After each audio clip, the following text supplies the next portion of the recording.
Hace 100 años, 2 de cada 10 personas vivían en una ciudad. Hoy, son el hogar de más de la mitad de la población del mundo. Y rara vez nos detenemos a reflexionar sobre su planificación. ¿Quién está pensando en cómo queremos vivir?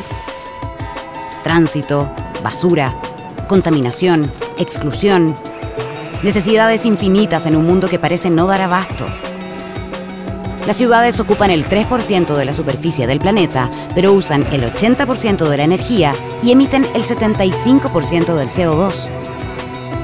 Son el campo de batalla donde se decidirá el futuro de nuestra especie. ¿Cómo soñamos hoy las ciudades del futuro?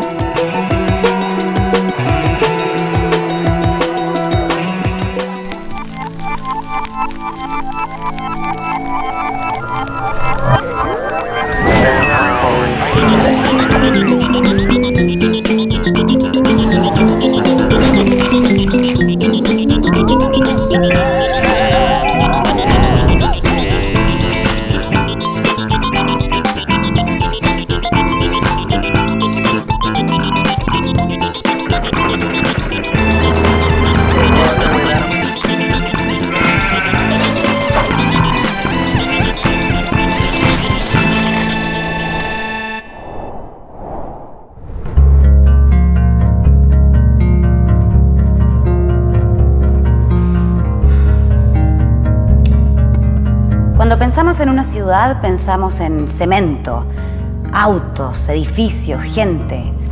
Pero se nos olvida un elemento importantísimo de la fórmula: la naturaleza. Hemos sobrevivido a terremotos, tsunamis, aludes, erupciones volcánicas. ¿Podríamos dejar de sobrevivir y empezar a convivir con la naturaleza? La naturaleza que nos rodea y la tierra que pisamos muchas veces se comportan de formas extremas. Katrina, el 27F, México, Japón, Sumatra, Chaitén y tantas otras alrededor del mundo. Pérdidas humanas y materiales han sido el saldo y nuestra primera reacción es culpar a la naturaleza, llamando incluso a estos fenómenos desastres naturales. Pero, ¿nos hemos preguntado qué culpa tenemos nosotros en que estos eventos extremos, que vienen ocurriendo hace miles de años, tengan un carácter de desastre? El conocido geógrafo Marcelo Lagos se lo cuestiona y nos ayuda a ver estos eventos desde otra mirada, una donde los humanos tenemos harto que ver. Generalmente las sociedades entienden por un desastre natural a un evento que perturba la vida diaria, la normalidad a la cual estamos acostumbrados. Sin embargo, el apellido natural es una herencia que tenemos por siglos, desde los orígenes, donde fisicalizamos y naturalizamos el problema. Le delegamos a la naturaleza la responsabilidad del desastre generalmente, y es por eso que todavía hay muchos que hablan de desastres naturales. Son las decisiones de la sociedad las que generan riesgo y que se pueden materializar en desastre. Por lo tanto, el desastre es un constructo social, al igual que el riesgo, no son naturales.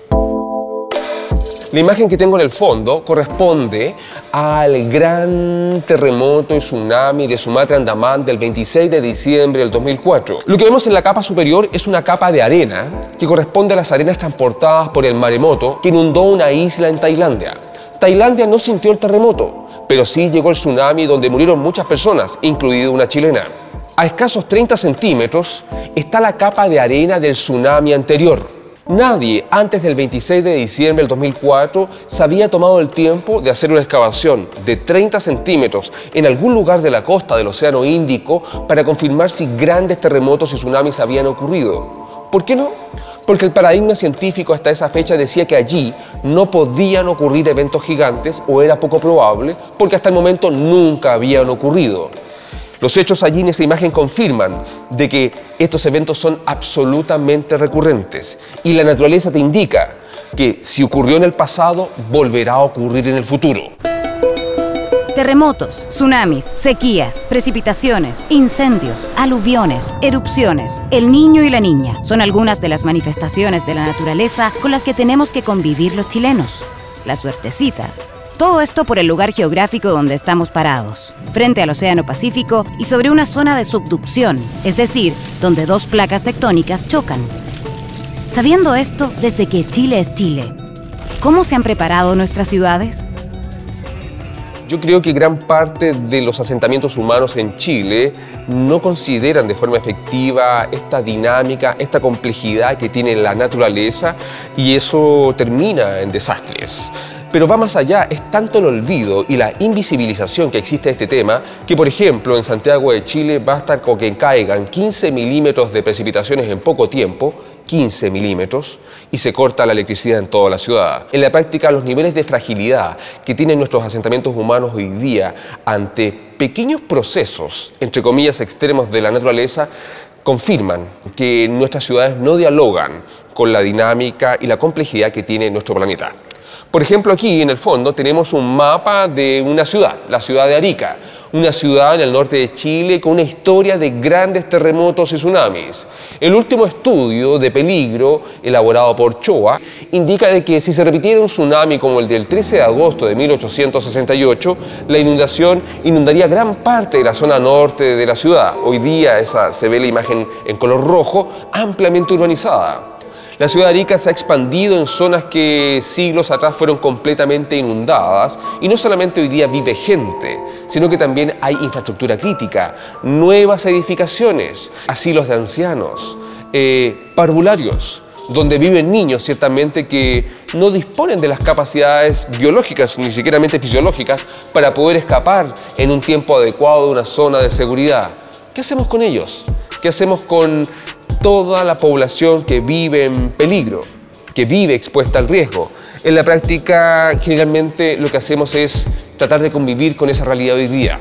Somos sociedades donde practicamos una gestión del riesgo más correctiva, tratamos de arreglar el problema, porque ya está. Pero si no entendimos el riesgo a tiempo, entonces habrá que reaccionar. En Chile estamos orgullosos de nuestro actuar frente a la emergencia, reduciendo al mínimo la cantidad de víctimas fatales en comparación a otros países. Pero es después, a la hora de reconstruir, cuando tenemos la oportunidad real de volver a comprender el riesgo y evitar tragedias mayores. ¿Lo estamos haciendo? El 2 de mayo de 2008 entra en actividad el volcán Chaitén, un volcán que gran parte de su población lo visibilizaba como un simple cerro. Es más, sus habitantes pensaban que era un volcán distante el que estaba en actividad, el Michimahuida. Es más, para el Servicio Nacional de Geología y Minería, si bien sabía que era un volcán, no estaba en el ranking de los más peligrosos. No lo comprendíamos bien. El punto es que tuvimos una erupción gigantesca, la evacuación más importante en la historia de Chile. Cerca de 8.000 personas evacuadas en Chaitén, El Amarillo, Futalefú, todos llevados a zona segura, y no tuvimos ninguna víctima, solamente una mujer al ser evacuada, una adulta mayor con una preexistencia. Había una oportunidad, y el gobierno del momento, después del 2008, plantea la posibilidad de relocalización. Se contrata expertos, se hacen estudios y se llega a que existe un lugar que garantiza seguridad, no distante, la Nueva Chaitén. La idea era increíble, incluso inédita en tantas décadas de invisibilizar el riesgo. Sin embargo, cambió el gobierno y a partir del 2010 sencillamente se decidió que Chaitén se quedaba donde estaba. En la práctica tuvimos una oportunidad para hacer una nueva Chaitén. Tuvimos una oportunidad para aprender y generar protocolos de reconstrucción, de expropiación justa, de equidad. Sin embargo, todo se hizo en el andar. Una ciudad inteligente, evidentemente, debe considerar este equilibrio y esta relación armónica con la naturaleza. Si existiera eso, en rigor no habrían desastres. Esto implica de que el hacer ciudad, el ocupar el territorio, implica conocerlo, y para conocerlo tengo que estudiarlo, conocer su historia, su prehistoria. Una vez que yo conozco las zonas que son más peligrosas que otras, decido ocuparlo de forma diferenciada. En las zonas más peligrosas, privilegio baja densidad de habitantes, áreas verdes, canchas. Muchos de los que hacen ciudad hoy día o toman decisiones para construir un puente o etcétera, no comprenden bien el riesgo. Esto implica un desafío importante, que es atacar la base, que es la educación de nuestras comunidades a todo nivel.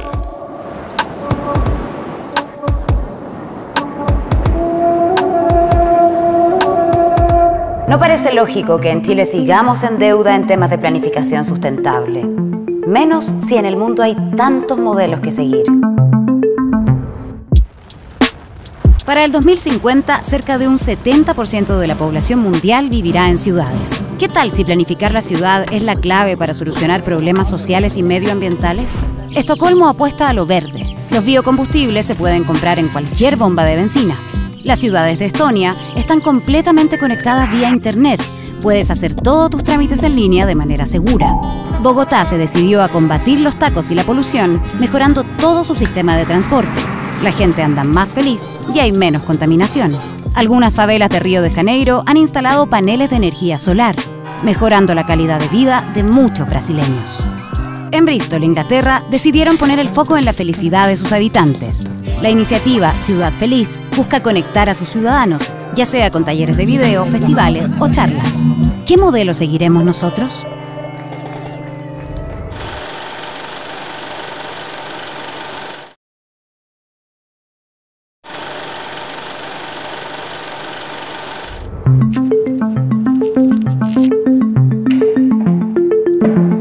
Esto siempre ha terminado en el vertedero de tu ciudad.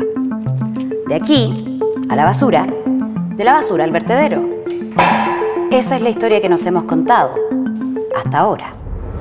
Los vecinos de Tiltil están en pie de guerra contra el gobierno por la aprobación de la creación de una planta de residuos industriales en la comuna.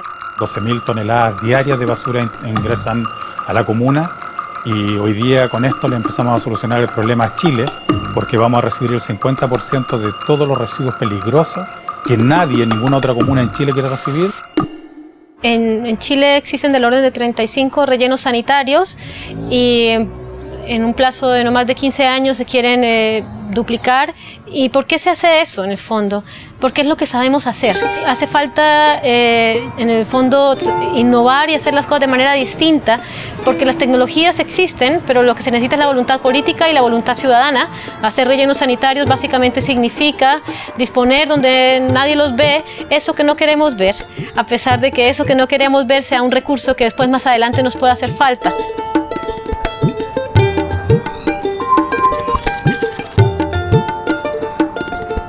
Mi nombre es Claudia Pavón, soy profesora de la Universidad Adolfo Ibáñez y también coordinadora académica del Ecoparque Peñalolén UAI.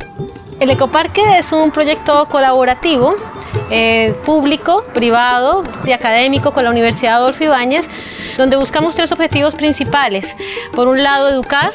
Por otro lado, realizar investigación aplicada y por otro lado, vincular a la comunidad con todo lo que tiene que ver con el metabolismo circular urbano. Cómo hacemos las ciudades más resilientes, más alineadas con una lógica no consumista, sino de valorar los recursos y aportarles valor desde el hogar o desde la comunidad.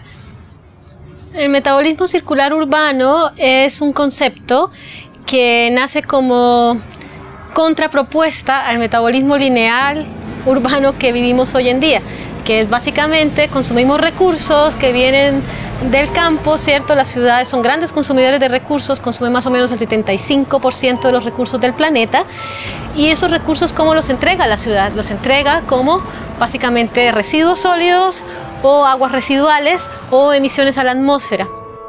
En el año 1800 solamente el 2% de la población mundial vivía en ciudades. Hoy por hoy el 50% de la población mundial vive en ciudades y al 2050 se espera que el 70% de la población viva en ciudades. Tengamos en cuenta además cómo la población ha ido aumentando a un ritmo exponencial. Entonces seguir consumiendo como estamos consumiendo no es lógico desde ningún punto de vista. Entonces, esa lógica lineal de tomar y disponer va en contravía con la lógica de la naturaleza, donde no se producen residuos y donde todo lo que se ocupa vuelve a ser integrado a través de procesos biológicos, químicos, físicos y vuelve a generar de nuevo esos recursos en la manera en la que los necesitamos. Entonces, esa es la propuesta del metabolismo circular urbano. ¿Cómo rediseñamos las ciudades? ¿Cómo rediseñamos los procesos? ¿Cómo hacemos ese cambio cultural también para lograr que los recursos circulen de una manera permanente en lugar de estar sacando recursos finitos y estar disponiéndolos en el lugar equivocado y generando contaminación?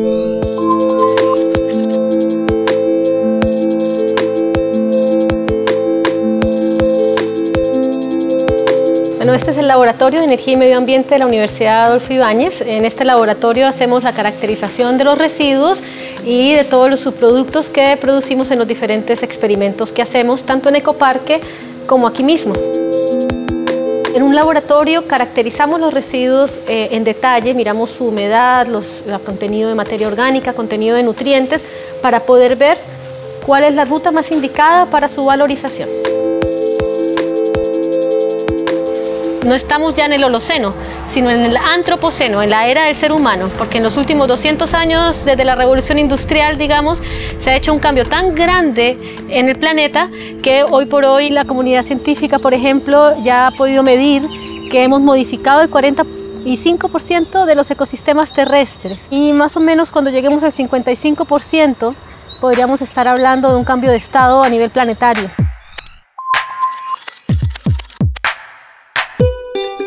Esta es mi casa, es una casa que he bautizado la Casa del Tesoro. El tesoro es esto, es la vida que hemos tratado de recrear acá en todo sentido. Lo que he querido con esta casa, en el fondo, no es solamente tener una casa que me hace feliz, sino también que pueda ser demostrativa para todas las personas que de alguna manera quieren tener una vida más sustentable o más armónica. Todos los residuos que van saliendo en el día a día, que son como más sencillos de degradar, llámese cáscaras de plátano o de cualquier vegetal que se peló, papas, etcétera.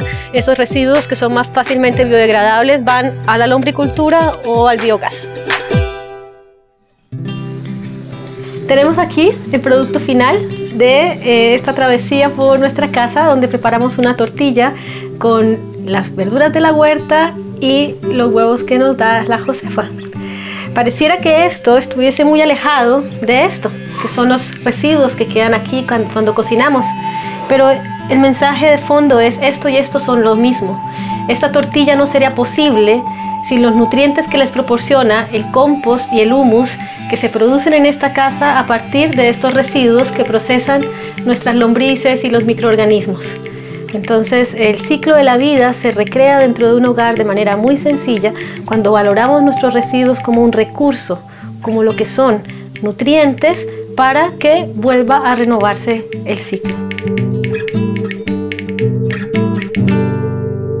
Todos sabemos que el lugar donde vives es relevante para tu felicidad. Pero ¿cuáles son los factores que hacen la diferencia entre vivir en un sector y otro? Está comprobado que al vivir en una ciudad tiendes a ser más sano, más rico, tener una mejor educación o incluso vivir más años que la gente de campo. Pero todas las ciudades son diferentes. ¿Cómo sabemos cuál es la mejor para vivir? En Chile se realiza el Índice de Calidad de Vida Urbana. Para la medición se consideran muchos factores, desde los promedios CIMSE y PSU, si hay buen internet, la cantidad de hospitales, plazas, cajeros automáticos, incluso la cantidad de perros vagos que hay en la comuna. Este índice ubica a Las Condes, Vitacura, Punta Arenas y Puerto Varas como las mejores comunas. La mala noticia es que cada vez hay más ciudades en los extremos buenos o malos. O sea, las desigualdades entre algunas comunas son cada vez más notorias. Y no es una cuestión de presupuesto. El estudio comprobó que factores como la gestión y planificación a largo plazo son mucho más importantes a la hora de mejorar la ciudad.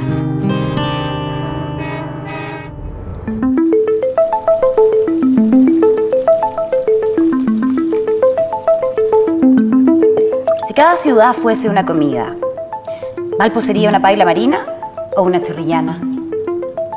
La Serena yo creo que sería una empanada de marisco de esas con harto queso. Y Chiloé sería un curanto, obvio. Cada ciudad es una mezcla de ingredientes y de personas. Eso es lo que las hace ricas y divertidas. Pero parece que nos hemos puesto bien mañosos, separando cada ingrediente en rincones distintos. ¿Cuál es la gracia de una ciudad así? Una ciudad es una aglomeración de personas diferentes entre sí. Personas similares entre sí no pueden dar lugar a una ciudad, decía muy temprano Aristóteles. Las ciudades de hoy son aglomeraciones de personas que pueden llegar a ser muy grandes, mucho más que en el pasado, pero en esencia sigue siendo el encuentro en diversidad. La presencia del otro que es diferente a mí, que yo desconozco, esa es la esencia de la ciudad. El problema más grave, o uno de los más graves al menos que tienen las ciudades, es la negación de la diversidad, y esa es la segregación social del espacio.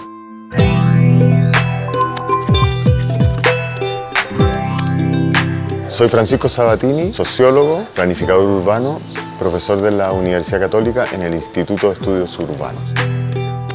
La planificación urbana es un ámbito de desempeño profesional. Surgió en Alemania en la segunda mitad del siglo XIX, cuando se empezó a industrializar las ciudades de Alemania con industria más bien pesada. Entonces no podían convivir plantas industriales, por ejemplo, con función residencial, entonces había que separarlas. La planificación urbana tiene una norma muy específica, que es el tamaño mínimo de lote. En las distintas áreas de una ciudad permite subdivisiones hasta cierto tamaño de lote. Si tú tienes un área que no tiene mucho equipamiento, tanto en términos de redes sanitarias, de vías, como escuelas, policía, etcétera, etcétera, tú usas la norma de tamaño mínimo para conseguir que la densidad no sea muy alta. ¿Cómo consigues eso? Con un tamaño mínimo de lote grande, porque en un lote de 500 se te pone una familia. Entonces la densidad es baja porque la capacidad de carga del sistema urbano, porque los equipamientos no son tan buenos, es baja.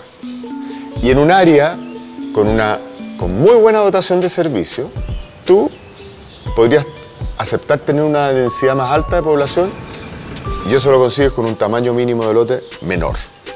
Si tú miras las ciudades ahora, está al revés. ¿Cómo explicar esa diferencia? En un área como Cerro Navia, el tamaño mínimo de lote debería ser, por ejemplo, 500 metros cuadrados. Y en Barnechea, que tiene mejores caminos, mejor vigilancia policial, mejor de todo, más parques, etc., podría soportar, por lo tanto, más densidad de población y el tamaño mínimo de lote ser más bajo. ¿Por qué está invertido eso? Porque la norma de tamaño mínimo de lote se usa para segregar. Si somos coherentes con que la esencia de la ciudad es la diversidad social, es decir, la aglomeración de personas diferentes, el problema más grave que tienen las ciudades es la negación de la diversidad, y esa es la segregación social del espacio. Cuando las personas están separadas en distintas partes de la ciudad, clasificadas según su condición social.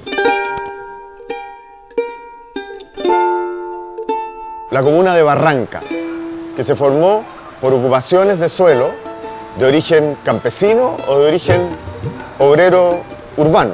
Hoy forma parte de la comuna de Pudahuel. Y esa comuna de Pudahuel hoy están construyendo allí condominios para clase media, alta y casi alta.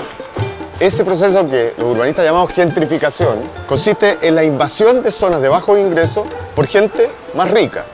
Por lo tanto, este proceso que está pasando en comunas como era Barrancas, hoy Pudahuel, tiene dos lados. Un lado que como suben los precios del suelo, ya no se puede construir vivienda social para los nuevos hogares que se forman en esos barrios populares. Y esa gente termina expulsada de la ciudad en una forma, un estilo de segregación de una mayor escala y bastante grave, porque en esas nuevas localidades donde son segregados genera la homogeneidad social del espacio. Y ahí, en las décadas más recientes, ha enraizado el fenómeno del gueto. Todavía sigue viviendo gente acá. 24 departamentos de 42 metros cuadrados y en su interior en promedio 6 personas. Una triste realidad. Hoy no poca de esa vivienda social, sin problemas constructivos, se está demoliendo porque los gobiernos se han rendido frente al fenómeno del gueto. Es muy bueno que una política de vivienda social produzca mucha vivienda para la gente que no tiene poder de compra para comprar una vivienda. El problema es que sea segregada. Cuando tú segregas la vivienda, estás diciendo, yo a ti te doy una vivienda, pero tú eres una persona de segunda categoría, porque te vas a ir a vivir ahí donde van a vivir toda esa gente como tú, junta.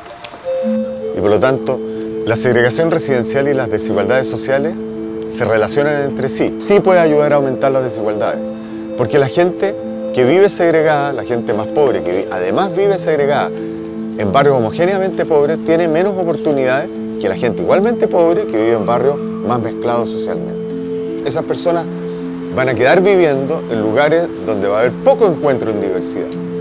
Y eso lo resienten particularmente los jóvenes, que empiezan a sentir que los fueron a tirar al borde de la ciudad como si fueran basura, y entonces empiezan los sentimientos y las conductas antisistema. el problema más grave de los guetos, famosos guetos estos verticales de Estación Central. También es meter gente que no puede vivir en otra parte. Las ciudades del futuro deberían ser ciudades idealmente menos segregadas, de más encuentros entre personas, con espacios públicos más vitales, ciudades con mucho menos automóviles, ojalá sin automóviles, porque el medio ambiente y la vida en términos ambientales es necesariamente colectiva, es necesariamente comunitaria, es necesariamente social. No hay salida individual. Lo que tiene que primar para ser felices como habitantes urbanos, es la curiosidad, es el poder aprender de los demás. No tengo ninguna duda que vamos a tender a ciudades mucho más integradas.